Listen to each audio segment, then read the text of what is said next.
9 बाधक बताए इस सूत्र में। व्याधि, स्त्यान, संशय, प्रमाद, आलस्य, अविरति, भ्रांति दर्शन, अलब्ध भूमिकत्व, अनवस्थितत्वानि चित्त विक्षेपास तेंतराया। ठीक है, तो पहला बाधक है व्याधि। व्याधि का अर्थ है शारीरिक रोग।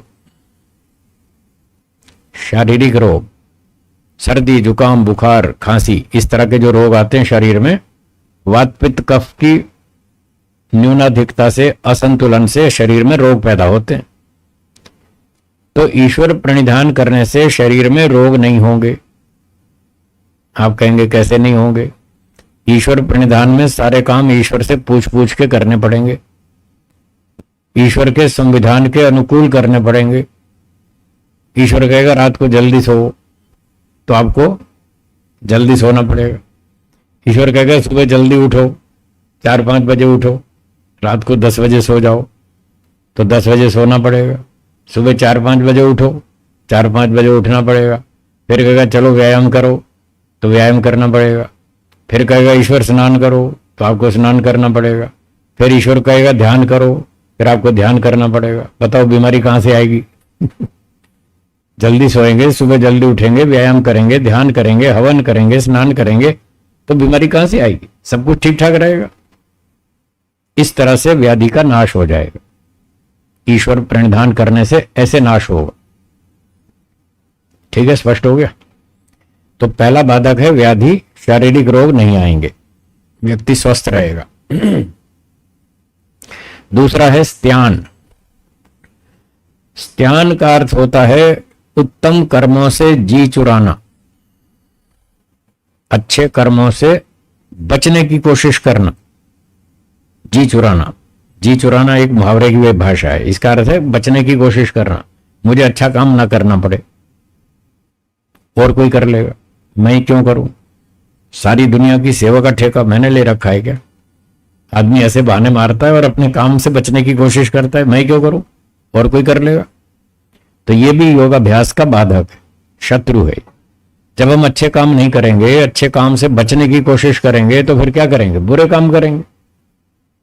बुरे काम करेंगे तो ईश्वर भगा देगा, भाग जाएगा यहां से, वो हमें स्वीकार नहीं करेगा। और यदि ईश्वर समर्पण करेंगे, सब काम ईश्वर से पूछ के करेंगे, उसकी सहमति सम्मति से करेंगे, तो बुरे काम से छूट जाएंगे और अच्छे काम करेंगे। और ये जो जी चुराने वाली बात है, ये खत्म हो जाएगी, इसका भी नाश हो जाएगा। ये था स्त्यान। तीसरा है संशय।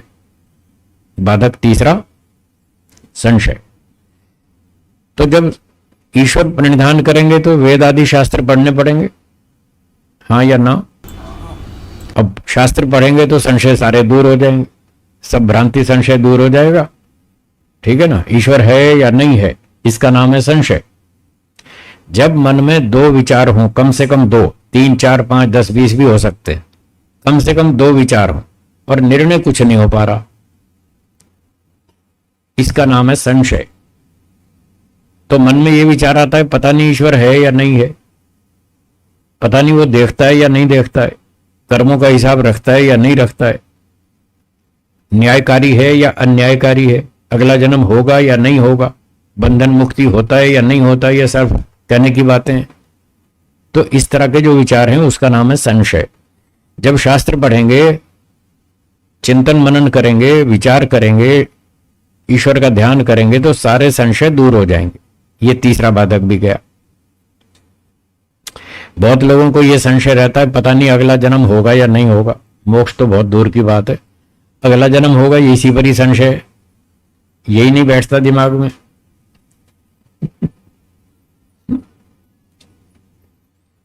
हाँ जी, आपको बैठता है दिमाग में अगला जन्म होगा? है बैठता है? यह शाब्दिक है। दिमाग में किस किस को बैठता है अगला जन्म होगा? अगर दिमाग में बैठ गया फिर तो आप सुधर जाएंगे। फिर तो सुधर जाएंगे। पर अगर दिमाग में नहीं बैठता है, खाली शाब्दिक है, तो फिर नहीं सुधरेंगे। आज बहुत सारे लोग ऐसे हैं जिनके दिमाग में यह बात नहीं बैठती कि अगला जन्म होगा। संशय है। मैं कॉलेजों में जाता हूं, यूनिवर्सिटीज में जाता हूं, वहां 400-400 विद्यार्थी बैठे मेरे सामने और मैं पूछता हूं, हाँ भाई बताओ आप लोग अगला जन्म होगा, क्या इस बात को मानते हैं? तो जो नहीं मानते वो हाथ ऊंचा करेंगे। तो वहां पर वो आधे तो हाथ ऊंचा करते हैं, 200 विद्यार्थी हाथ ऊंचा करते हैं, 50%। हम नहीं मानते। फिर मैं पूछता हूं जिनको डाउट है वो हाथ ऊंचा करेंगे, तो 40% हाथ ऊंचा करते हैं। अब कितने बचे? 10% मानते हैं कि हाँ हम मानते हैं अगला जन्म होता है, वो भी शाब्दिक मानते हैं, समझ में तो उनके भी नहीं आया शाब्दिक रूप से मानते हैं क्योंकि बचपन से सुनते आ रहे हैं, माता पिता से, घर परिवार से, इधर से उधर से सुनते आ रहे हैं कि हाँ भाई अगला जन्म भी होता है, कर्मों का फल मिलता है, ऐसे सुनी सुनाई बात। बाकी तो आधे तो बना ही करते हैं और 40% को डाउट है। तो यदि ये समझ में आ गया कि ईश्वर है, वो न्यायकारी है, अगला जन्म भी होगा, हमारे अच्छे कर्मों का, बुरे कर्मों का सबका फल मिलेगा, अगर ये दिमाग में उतर गई बात तो व्यक्ति सुधर जाएगा, फिर वो बुरे काम नहीं करेगा। क्योंकि उसको फिर यहां दिखने लगेगा कि अगर मैंने बुरे काम किए तो भगवान भेड़िया बनाएगा, शेर बनाएगा, चीता बनाएगा, कुत्ता बनाएगा, बकरी बनाएगा, सांप बनाएगा, बिच्छू बनाएगा, क्या क्या बनाएगा। और बरगद का पेड़ बना दिया तो 200-500 साल की सजा खड़े रहो एक ही जगह पर, चलना फिरना भी बंद। तो जिसको ये समझ में आ जाएगा वो फिर ठीक काम करेगा, बुरे काम नहीं करेगा। तो आपके मन में थोड़ा बहुत संशय हो अगर, तो उसको दूर कर लें। संक्षेप से बता देता हूं कि हम अपने दिमाग में इस बात को कैसे बिठाएं कि अगला जन्म होगा। खुद भी समझ लें, अपने बच्चों को समझाएं, मित्रों को समझाएं, पड़ोसियों को समझाएं, दूसरों को भी समझाएं कि अगला जन्म होगा। चलिए कैसे समझाएंगे?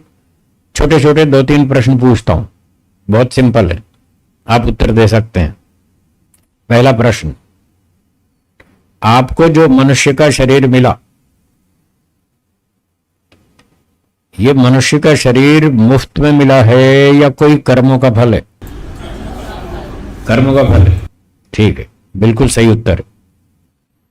दूसरा प्रश्न, कर्म पहले किया जाए, फल बाद में दिया जाए, यह नियम ठीक है या फल पहले दिया जाए, कर्म बाद में किया जाए? कौन सा नियम ठीक है? धवल जी, कौन सा नियम ठीक है? कर्म पहले, फल बाद में। हाँ सही है, आपका दूसरा उत्तर भी ठीक है। कर्म पहले करेंगे, फल बाद में मिलेगा, ये न्याय की बात है। तो 2 बात स्पष्ट हो गई, ये शरीर आपको मुफ्त में नहीं मिला, ये कर्मों का फल है। कर्म पहले करेंगे, फल बाद में मिलेगा। पहले विद्यार्थी परीक्षा देता है, बाद में नंबर मिलते हैं। या कभी ऐसा भी होता है पहले नंबर दे दें, परीक्षा बाद में देना, पहले नंबर ले जाओ, 85%, 80%, कोई नहीं देता। कोई स्कूल वाले लोग आज तक एक बार भी एडवांस में नंबर नहीं दिए किसी भी विद्यार्थी को कि परीक्षा बाद में दे देना, पहले नंबर ले जाओ, कोई भी नहीं देता। न्याय यही कहता है पहले परीक्षा दो, बाद में नंबर मिलेंगे। तो पहले कर्म बाद में फल, 2 बात स्पष्ट हो गई। अब तीसरा और आखिरी सवाल, यदि ये शरीर कर्मों का फल है, यदि आप मानते हैं कर्म पहले करेंगे, फल बाद में मिलेगा, तो पैदा होते ही आपको फल मिल गया, शरीर तो मिल ही गया ना पैदा होते ही।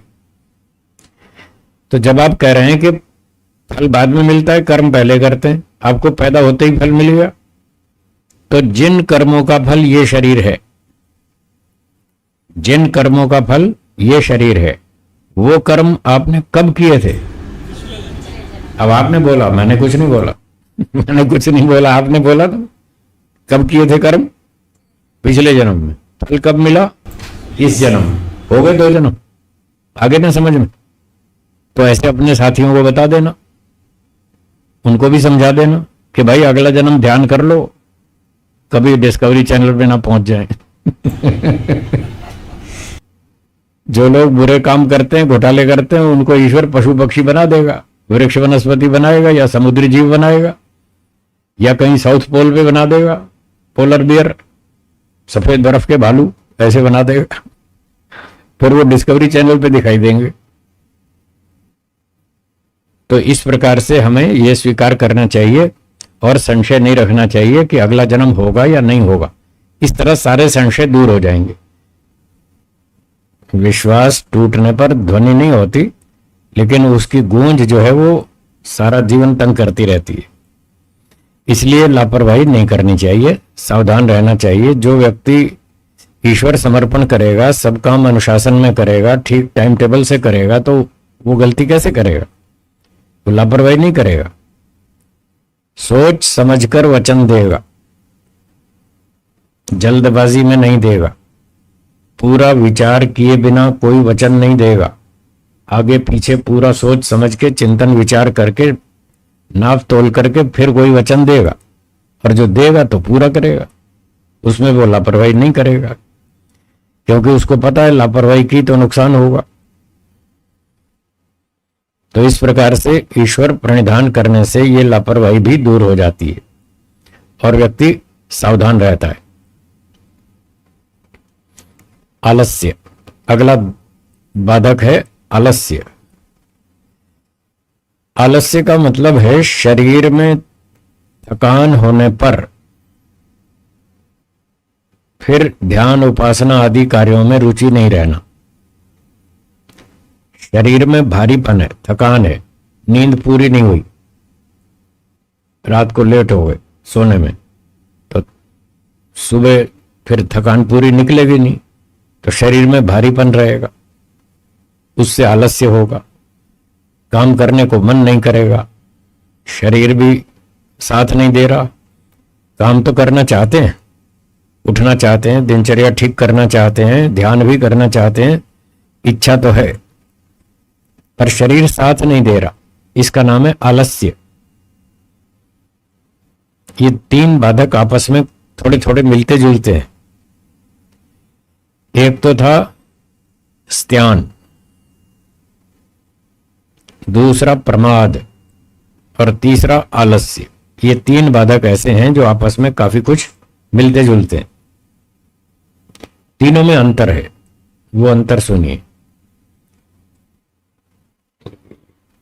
स्त्यान में व्यक्ति को याद है कि ध्यान का समय हो चुका है। रोज शाम को 6 बजे बैठता है व्यक्ति ध्यान में। अब 6 बज चुके हैं, उसको पता है कि समय हो गया ध्यान का, फिर भी वो ध्यान करना नहीं चाहता।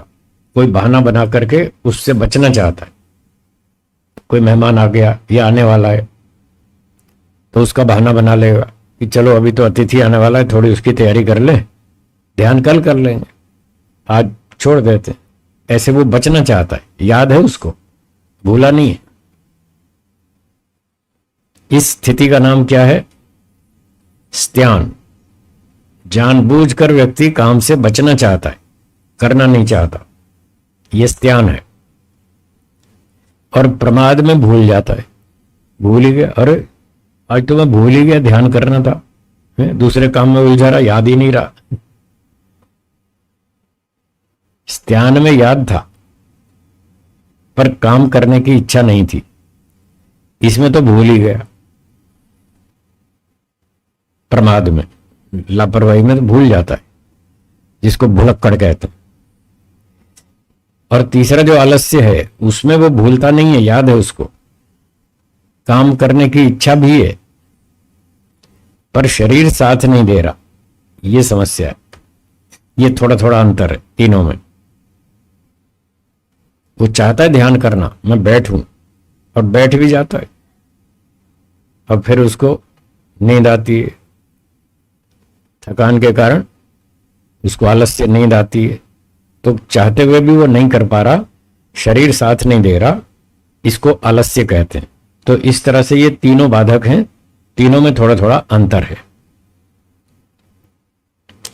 तो जब व्यक्ति ईश्वर प्रणिधान करेगा तो टाइम टेबल से काम करना पड़ेगा। जब टाइम टेबल से काम करेगा तो रात को टाइम पर सोना पड़ेगा, सुबह टाइम से उठेगा तो आलस्य भी नहीं आएगा, ये भी दूर हो जाएगा। लापरवाही भी नहीं करेगा, आलस्य भी नहीं करेगा, और काम से बचने की बात भी नहीं सोचेगा, क्योंकि जब वो काम से बचने की बात सोचेगा तो ईश्वर उसको टाइट कर देगा, नहीं, ये गलत, जो अच्छा काम है वो करो। समय हो गया, टाइम टेबल बनाओ अपना 24 घंटे का। इतने बजे सोना, इतने बजे उठना, इतने बजे व्यायाम करना, इतने बजे ध्यान करना, पूरा टाइम टेबल बनाओ और टाइम टेबल से चलो। जब ईश्वर समर्पण करेगा तो सारा काम करना पड़ेगा, तो वो समस्या हल हो जाएगी कि वो काम से बचने की बात सोचे, ये समस्या भी उसकी हल हो जाएगी। ठीक है, तो 5 बाधक हो गए: व्याधि, स्त्यान, संशय, प्रमाद, आलस्य। छठा है अविरति। छठा क्या है? अविरति।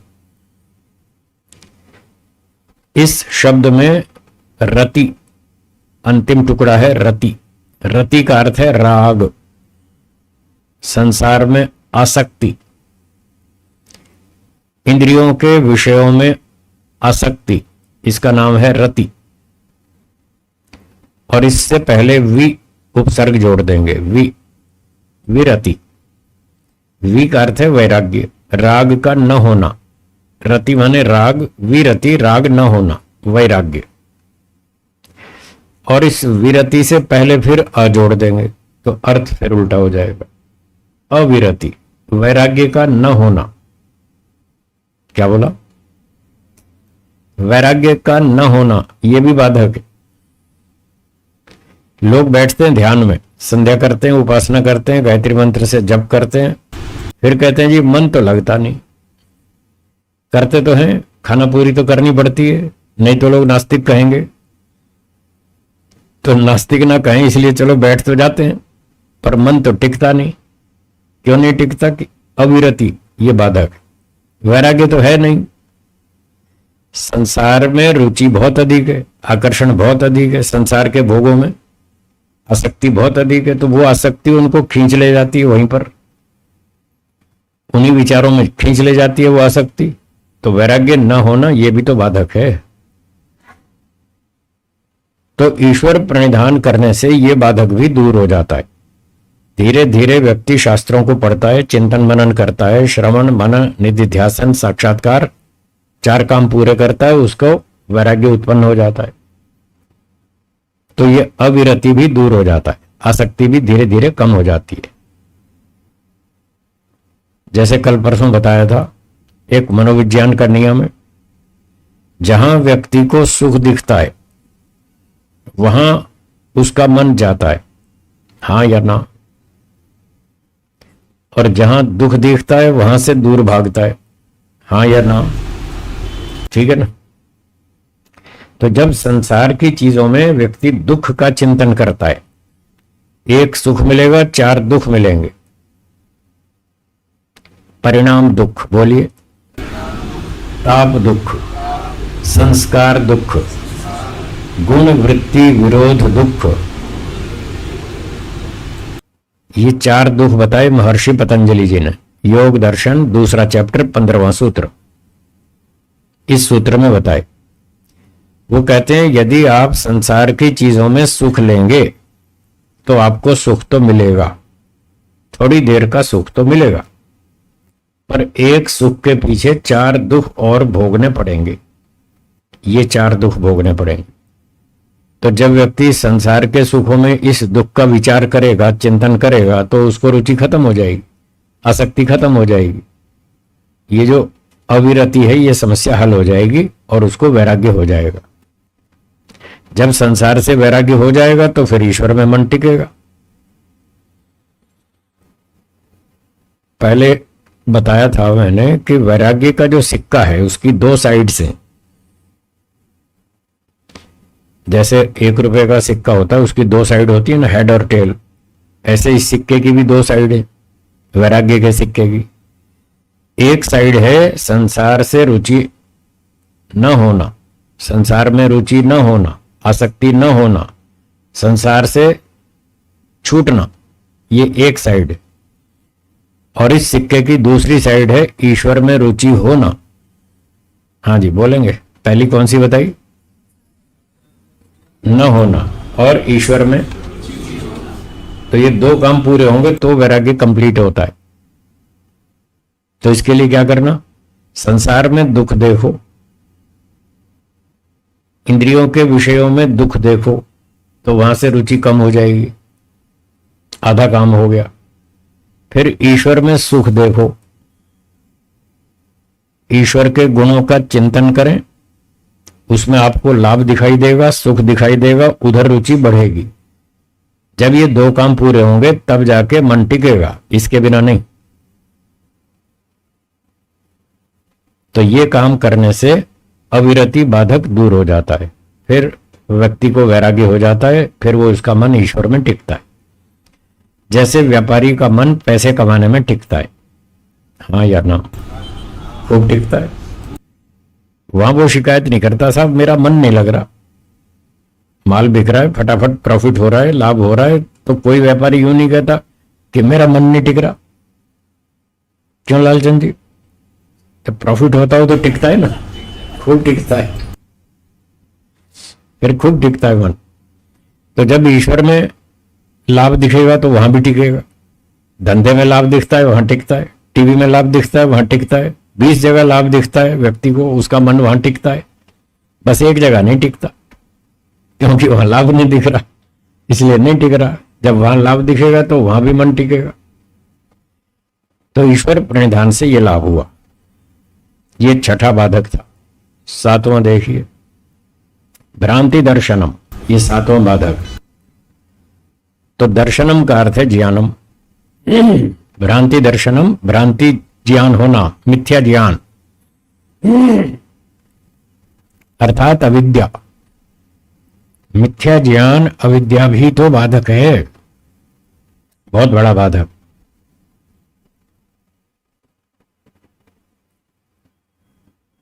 संसार में सुख है, दुख है, या दोनों? हाँ जी, दोनों। सुख अधिक है या दुख अधिक है? दुख अधिक। और लोग मानते क्या है? सुख अधिक है। इसका नाम है भ्रांति दर्शन। यह भ्रांति, मिथ्या ज्ञान। संसार में दुख अधिक है और मानते हैं सुख अधिक है, यही भ्रांति दर्शन है। तो जब संसार में सुख अधिक दिख रहा है तो फिर व्यक्ति संसार में ही जाएगा, ईश्वर की तरफ क्यों जाएगा? जहां सुख दिखता है व्यक्ति वहीं भागेगा और अपने मन को वहीं भेजेगा, मन को वहीं ले जाएगा जहां उसको सुख दिखता है। संसार में सुख दिखता है ये भ्रांति, इसलिए संसार में जाता है, ईश्वर में टिकता नहीं। तो ये चीज ईश्वर के ध्यान उपासना में बाधक बनती है। परंतु ईश्वर प्रणिधान करने से, ईश्वर समर्पण करने से, शास्त्रों का अध्ययन करने से, चिंतन मनन करने से उसकी ये भ्रांति दूर हो जाती है। धीरे धीरे समझ में आ जाता है कि संसार में दुख अधिक है। एक तो शास्त्रों को पढ़ने से आता है,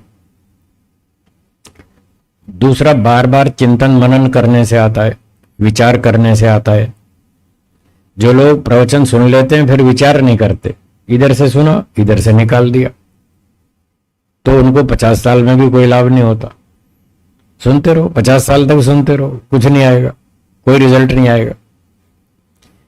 बस सुनते समय अच्छा लगता है, प्रवचन सुन लेंगे, बड़े खुश हो जाएंगे, कहेंगे साहब बहुत अच्छा प्रवचन, मजा आ गया।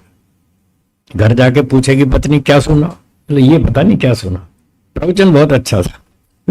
फिर क्या सुना आपने?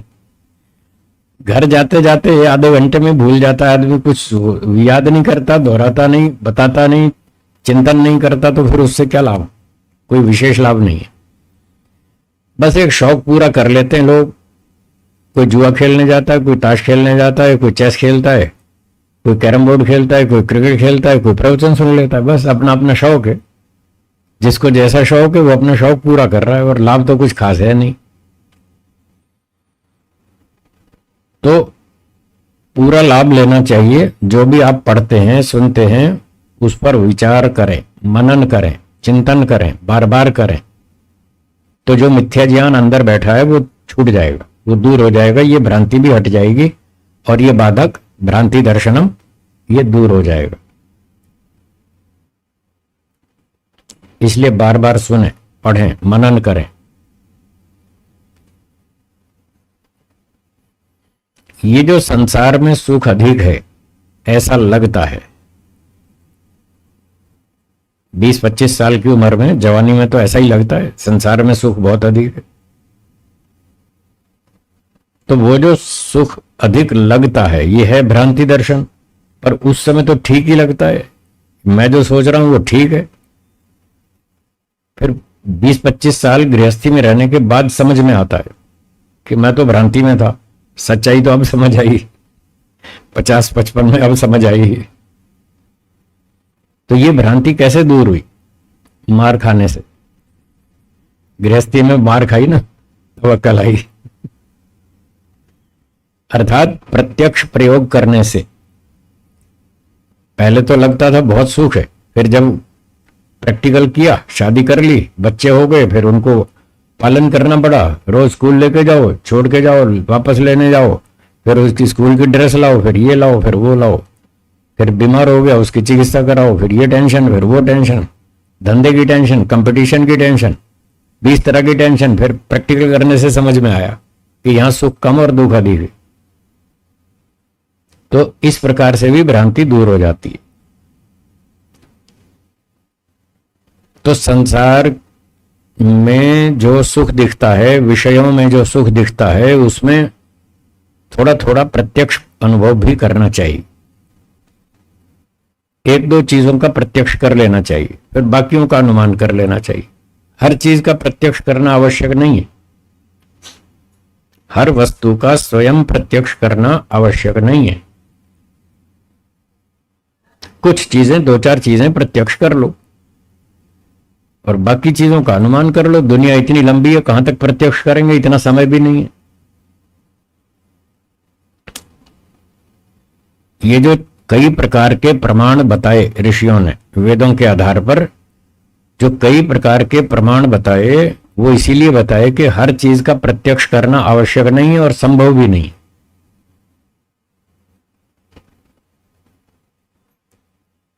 आपने मिठाई खा ली, 1 बार खाई, 2 बार खाई, 20 बार खाई, प्रत्यक्ष कर लिया। अब उसका परिणाम देखें, परिणाम क्या हुआ? जिस इच्छा से मिठाई खाई थी, क्या वो इच्छा पूरी हो गई? क्या वो इच्छा शांत हो गई? हाँ जी, क्या परिणाम निकला? इच्छा शांत हो गई? नहीं हुई ना। तो ये जो परिणाम आया, इस पर ध्यान देना है, इस पर, इसको पकड़ना है, पकड़ के रखना है इसको, कि पिछली बार मिठाई खाई थी, जम के खाई, पूरा पेट भर के खाई, ज्यादा खाई, तो भी इच्छा पूरी नहीं हुई। तो ये जो प्रयोग किया, एक्सपेरिमेंट किया, उसका जो रिजल्ट आया, उसको पकड़ो। फिर थोड़े दिनों में आप उस बात को फिर भूल जाएंगे। जिस दिन मिठाई खाई उस दिन तो रिजल्ट आया कि खूब खाई जम के, फिर भी तृप्ति नहीं हुई। 15 दिन में भूल जाएंगे, फिर इच्छा होगी मिठाई खाने की। चलो भाई, दोबारा एक्सपेरिमेंट करो, फिर खाओ, फिर जम के खाओ, फिर रिजल्ट देखो क्या हुआ। क्या इच्छा शांत हो गई? नहीं हुई। तो अब ये फिर याद आ गया कि हाँ, पिछली बार भी ऐसा ही हुआ था कि इच्छा तो शांत हुई नहीं थी। अब दोबारा फिर हमने प्रयोग कर लिया, फिर भी शांत नहीं हुई। तो फिर इस बात को पक्का करें कि भोगों को भोगने से इच्छा शांत नहीं होती है, बल्कि और बढ़ती है। तृष्णा बढ़ती जाती है, इच्छा बढ़ती जाती है, कम नहीं होती, खत्म नहीं होती, शांत नहीं होती। दो प्रत्यक्ष परीक्षण हो गया, 2 बार। फिर 15 दिन में फिर भूल जाएंगे, फिर तीसरी बार करो, चौथी बार करो, 10 बार करो। तो 10 बार मिठाई खा के देखो, खूब जम के खा के देखो और रिजल्ट निकालो। क्या तृप्ति हुई? नहीं हुई। तो बस ये प्रत्यक्ष को पकड़ लो, इससे आपका भ्रांति दर्शन दूर हो जाएगा। और रसना इंद्रिय के विषय का, रस का परीक्षण कर लिया, खा पी के देख लिया। फिर दूसरी इंद्रिय में इच्छा उठेगी, थोड़ा सूंघ कर भी देख लें। चलो, बढ़िया बढ़िया परफ्यूम लगाएंगे, बढ़िया बढ़िया अगरबत्ती जलाएंगे, बढ़िया बढ़िया फूलों की खुशबू लेंगे, खूब लेंगे, खूब लो पूरा दिन। गुलाब के फूलों का गुलदस्ता रख लीजिए सामने और सुबह से रात तक पूरा दिन सूंघते रहिए। पूरा दिन उसकी खुशबू लेते रहिए और फिर रिजल्ट देखिए। क्या इच्छा शांत हो गई? है जी? नहीं हुई ना। एक सप्ताह के बाद फिर प्रयोग करो, फिर गुलदस्ता रखो और फिर पूरा दिन सूंघो, पूरा खींच खींच के सूंघो। फिर देखो रिजल्ट क्या आया, क्या तृप्ति हुई है जी? नहीं हुई। तो दो चीजों का परीक्षण हो गया, बाकी का अनुमान कर लो। जब दो इंद्रियों में तृप्ति नहीं हुई तो बाकियों में भी नहीं होगी। दो का प्रत्यक्ष हो गया, भ्रांति दूर हो गई कि इसमें पूरा सुख नहीं है, पूरी तृप्ति नहीं है। इंद्रियों के सुख कितने भी भोगो, 1000 बार, लाख बार, करोड़ बार भोगो, तब भी शांति नहीं है, तृप्ति नहीं है। तो इस तरह से एक दो विषयों का प्रत्यक्ष परीक्षण कर लें और बाकी 3 इंद्रियों का अनुमान कर लें। जब यहां शांति नहीं मिली तो वहां भी नहीं मिलेगी। क्यों नहीं मिलेगी? क्योंकि 5 विषय भौतिक हैं। क्या बोला? 5 रूप, रस, गंध, शब्द, स्पर्श, 5 विषय भौतिक हैं, प्राकृतिक हैं। जो मिठाई खाई ये भी भौतिक है, जो सुगंध सूंघी ये भी भौतिक है। जब इन 2 में भौतिक चीजों में शांति नहीं मिली तो बाकी 3 भी तो भौतिक हैं, उसी प्रकृति से बनी है। तो जब 2 में नहीं मिली तो बाकी 3 का अनुमान कर लो। हर चीज का प्रत्यक्ष करना जरूरी नहीं है। एक फैक्ट्री में कुछ कारीगर काम कर रहे थे, तो मशीन चल रही थी। एक कारीगर का ध्यान थोड़ा इधर चला गया, उसका हाथ फंस गया मशीन में और हाथ कट गया उसका, बेचारा चिल्लाने लगा। 35 मजदूर थे, एक का हाथ कट गया, 34 ने देखा अरे इसका हाथ कट गया, चिल्ला रहा है बहुत जोर से। तो बाकी लोग भी हाथ कटवा के सीखेंगे क्या? कि हाथ कटवा के देखें कितना मजा आता है। या उसको देख के सीख लेंगे? अपना हाथ कटवा के सीखना अच्छा है या दूसरे को देख के सीख लेना अच्छा है? इसको अनुमान प्रमाण कहते। ठीक है ना? अब इसका तो प्रत्यक्ष करने की आवश्यकता नहीं है ना। जब उसका हाथ कट गया मशीन में और वो चिल्ला रहा है, रो रहा है, दुखी हो रहा है, तो मैं हाथ कटवाऊंगा तो मेरा भी यही हाल होगा जो उसका हो रहा है। अनुमान नहीं कर सकते क्या? कर सकते। इसलिए हर चीज का प्रत्यक्ष करने की आवश्यकता नहीं है। जब दूसरे लोग दुखी हैं, परेशान हैं, भोगों के पीछे भाग रहे हैं, वो सारे दुखी हैं, तो मैं भी भागूंगा तो मेरा भी यही हाल होगा, ऐसे समझ सकते हैं ना? तो व्यक्ति उधर से ब्रेक लगा सकता है, वो भोगों के पीछे नहीं भागेगा। पर वो ब्रेक वही लगाएगा जिसके पिछले संस्कार हों। क्या बोला? जिसके पिछले संस्कार होंगे वही ब्रेक लगा पाएगा, बाकी लोग नहीं लगा पाएंगे। वो कहेंगे सारी दुनिया पागल थोड़ी है, ये करोड़ों व्यक्ति शादी कर रहे हैं, सारे तो मूर्ख नहीं होंगे ना। वो ऐसे ऐसे कुतर ढूंढ लेता है। भाई सारे शादी कर रहे हैं, सारे थोड़ी पागल होंगे। इतने बुद्धिमान लोग हैं, पढ़े लिखे लोग हैं, बड़े बड़े अफसर हैं, ये शादी कर रहे हैं तो कुछ तो शादी में सुख होता ही होगा, तभी तो कर रहे हैं ये लोग। मैं भी कर लेता हूं। तो ऐसे ऐसे कुतर्क ढूंढ के फिर व्यक्ति शादी कर लेता है। अब बाद में उसको समझ में आ जाती है कुछ दिनों के बाद। तो इस प्रकार से अनुमान कर लेना चाहिए और बहुत सी आपत्तियों से, दुखों से व्यक्ति बच सकता है अगर इस प्रकार से चिंतन विचार करे तो, ऐसे प्रमाणों का प्रयोग करे तो। इस तरह उसकी भ्रांति दर्शन दूर हो जाएगा। 8वां बाधक सूत्र में लिखा है अलब्ध भूमिकत्व। भूमि का अर्थ है अवस्था। कौन सी अवस्था? समाधि अवस्था। कौन सी अवस्था? समाधि अवस्था। लब्ध माने प्राप्त कर लेना। जैसे आप कहते हैं उपलब्ध हो गया, प्राप्त हो गया। तो लब्ध भूमिकत्व, समाधि प्राप्त हो जाना। और फिर शुरू में अ लगा देंगे तो अर्थ उलट जाएगा। समाधि अवस्था का प्राप्त न होना। एक व्यक्ति 20 साल से लगा हुआ है, घर भी छोड़ दिया, शास्त्र भी पढ़ लिए, जंगल में रहता है, परिवार छोड़ दिया, संपत्ति छोड़ दी, सब कुछ छोड़ दिया, 20 साल से तपस्या कर रहा है, फिर भी समाधि नहीं मिली। बेचारा उदास हो जाएगा, निराश हो जाएगा, घबरा जाएगा और वो सोचेगा ये क्या है, ये सब फालतू बातें, ये सिर्फ कहने बोलने की बातें। समाधि होती है? कहाँ होती है? कुछ तो हुआ नहीं, मैं 20 साल से लगा हूं, अब तक तो मिली नहीं। तो उसका विश्वास उठ जाएगा, हिल जाएगा। वो सोचेगा ये सब फालतू बातें, कहने कहने की बातें, कुछ होता होता कुछ नहीं। तो ऐसा सोचने पर उसकी प्रगति में ब्लॉक रुक जाएगी।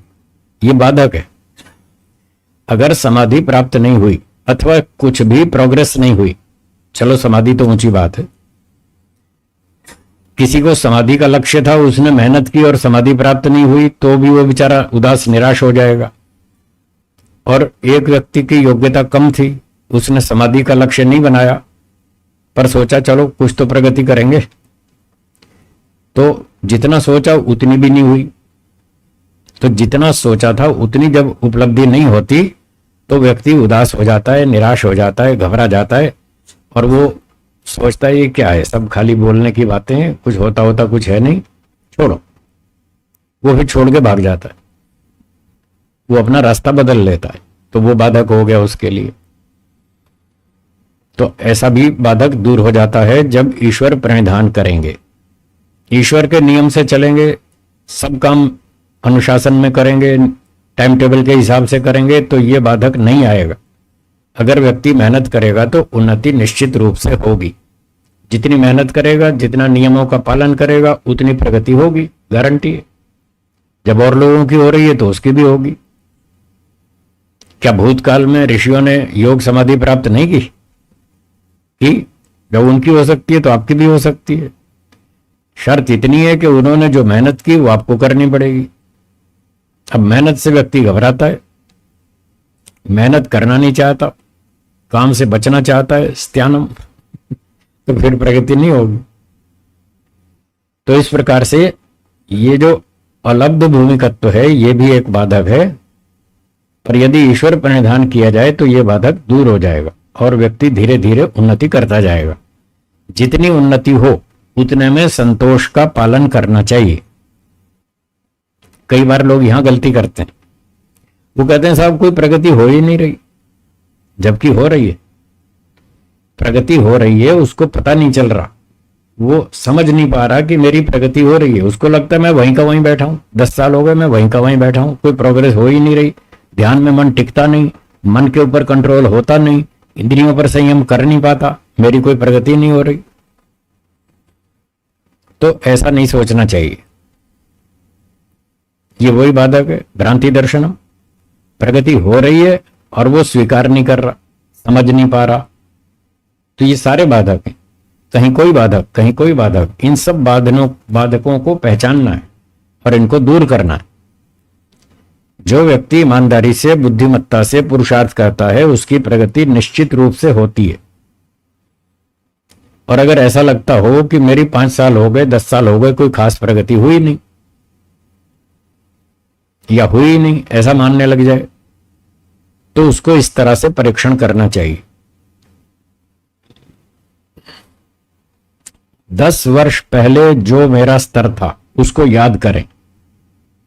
10 वर्ष पहले मेरा क्या स्तर था और आज मेरा क्या स्तर है। 10 साल पहले की स्थिति से और आज की स्थिति की तुलना करें, आपको समझ में आएगा कि हां प्रगति हुई है। आ जाएगा ना समझ में? हाँ, आप अब अपना हिसाब देख लो। 10 साल पहले आप कहां खड़े थे और आज कहां खड़े हैं, दोनों में अंतर समझ में आ जाएगा। अगर अंतर दिखता है तो मतलब प्रगति हुई है। तो इस तरह से सोचना चाहिए, भ्रांति से बचना चाहिए। यह था 8वां बाधक, अलब्ध भूमिकत्व। और आगे 9वां बाधक है अनवस्थितत्व। अनवस्थितत्व, अवस्थित रहना, उस चीज को जो प्राप्त हुई थी उस अवस्था में स्थिर रहना, यह है अवस्थितत्व, स्थिर रहना। और अन्न लगाने से अर्थ उलट जाएगा। जो चीज हाथ में आई थी वो छूट गई, अब दोबारा हाथ में नहीं आ रही। अनवस्थितत्व, वो छूट गई स्थिति, इसका नाम है अनवस्थितत्व। ये भी बाधक है। कई बार लोग कहते हैं जी 10 साल पहले मेरा ध्यान बहुत अच्छा लगा, एक दिन तो बहुत मजा आया, इतना मजा आया मैं 2 घंटे तक बैठा ही रहा, बस ऐसे ही आंख बंद करके बैठा रहा। कब 2 घंटा बीत गया पता ही नहीं चला। इतना अच्छा लगा, इतना आनंद आया, 10 साल हो गए। फिर तब से लेकर आज तक वो स्थिति दोबारा नहीं आई। ऐसा बहुत से लोग बोलते हैं ना, बहुत सारे लोगों को ऐसा होता है। तो ये वो बाधक है, स्थिति हाथ में आई और छूट गई। अब छूट गई तो फिर व्यक्ति का उत्साह टूट गया। अब क्या करूं, मैं बहुत कोशिश करता हूं फिर भी वो स्थिति हाथ में नहीं आ रही। ऐसे व्यक्ति सोच सोच के फिर ढीला पड़ जाता है। तो ढीले नहीं पड़ना, फिर से ईश्वर की स्तुति प्रार्थना करें। जिस रास्ते से आप गए थे उस रास्ते को याद करें, आप वापस दोबारा पहुंच जाएंगे वहीं पर जहां तक पहुंचे थे। जिस रास्ते से गए थे, जैसे जैसे गए थे उसको याद करें और दोबारा वैसे वैसे वैसे चलें तो आप दोबारा पहुंच जाएंगे वहां। तो कैसे गए थे? तब आपने संसार में दुख देखा था। क्या देखा था? दुख देखा था। फिर उससे आपको वैराग्य हुआ था। उस वैराग्य से फिर आपने ईश्वर का चिंतन किया, ईश्वर में आपको सुख दिखाई दिया तो ईश्वर में रुचि बनी थी। फिर आपने उधर मेहनत की, ध्यान में मन लगाया, संसार से मन हटाया, ध्यान में मन लगाया, ईश्वर में मन लगाया तो आपकी प्रगति हो गई। फिर क्या हुआ? फिर क्या हुआ? वो ईश्वर का ध्यान छूट गया। अगले दिन फिर कुछ गड़बड़ हो गई, किसी से झगड़ा हो गया, वो सारा स्तर डाउन हो गया। फिर वही राग द्वेष उभर गया, फिर मारपीट और द्वेष और लड़ाई झगड़ा और बदला लेने की भावना जाग गई। उसके कारण वापस नीचे आ गए। अब जो वापस नीचे आए तो गलती की उसको फिर ठीक करो, उसको फिर छोड़ो, द्वेष को छोड़ो, लड़ाई झगड़े को छोड़ो, राग द्वेष को हटाओ, फिर संसार में दुख देखो। तो जिस रास्ते से पहले गए थे वही रास्ता फिर से अपनाओ और वापस वापस वहीं पहुंच जाएंगे। तो ये जो बाधक बीच में आ गए, राग द्वेष लड़ाई झगड़ा अभिमान आदि, इनको छोड़ दो और फिर ईश्वर का चिंतन करो। फिर ईश्वर में रुचि बढ़ेगी और धीरे धीरे आप प्रगति करके वापस वहां पहुंच जाएंगे। तो ईश्वर के आदेश का पालन करने से, ईश्वर प्रणिधान करने से ये सारे बाधक दूर हो जाते हैं। ये 9 बाधक हैं जो इस सूत्र में बताए गए। सूत्र के अगले शब्द हैं ते अंतरायाः। ये अंतराय हैं। अंतराय मतलब शत्रु, योगाभ्यास के शत्रु। व्यक्ति के अंदर यही बाधक हैं। वो अपने ही बाधकों से रुका हुआ है, अपनी प्रगति को उसने स्वयं रोक रखा है। अभिमान नहीं छोड़ता, द्वेष नहीं छोड़ता, लड़ाई झगड़ा नहीं छोड़ता, संसार में आसक्ति नहीं छोड़ता, ईश्वर के आदेश का पालन ठीक से नहीं करता, ईश्वर समर्पण ठीक से नहीं करता। इसी सारी गड़बड़ तो उसकी खुद की है, इसी वजह से उसकी प्रगति रुकी हुई है। फिर कभी बुद्धिमान लोगों के पास जाता है, वो कोई सलाह देते हैं तो वो सलाह नहीं मानता, विद्वानों की सलाह नहीं मानता, वो अपनी मनमानी करता है, ईश्वर की भी नहीं सुनता, विद्वानों की भी नहीं सुनता। फिर उसका क्या होगा? कुछ नहीं होगा, बैठे रहो, दुखी होते रहो। तो ये सारे बाधक दूर हो सकते हैं यदि ईश्वर प्रणिधान किया जाए, अनुशासन में चला जाए, बुद्धिमानों की सलाह ली जाए। जो लोग आपसे कम बुद्धिमान हैं, जो लोग आपसे कम बुद्धि वाले हैं, उनके लिए आप क्या सोचते हैं? इनको हमारी बात माननी चाहिए या नहीं माननी चाहिए? है जी, माननी चाहिए ना। तो कम बुद्धि वाले के लिए तो आप ये सोचते हैं इनको मेरी बात माननी चाहिए, और आप जो ऊंची बुद्धि वाले के सामने आप भी तो कम बुद्धि वाले, वहां नहीं मैं सोचते कि मुझे इसकी बात मान लेनी चाहिए इसको मेरी बात माननी चाहिए। ये तो समझ में आता है। ये समझ नहीं आता कि मुझे भी तो इस बड़े बुद्धिमान की बात माननी चाहिए। उसकी मानते नहीं और उससे उम्मीद रखते हैं कि इसको मेरी बात माननी चाहिए। ये तो न्याय नहीं है। ऐसे तो बात नहीं बनेगी, ऐसे गाड़ी नहीं चलेगी।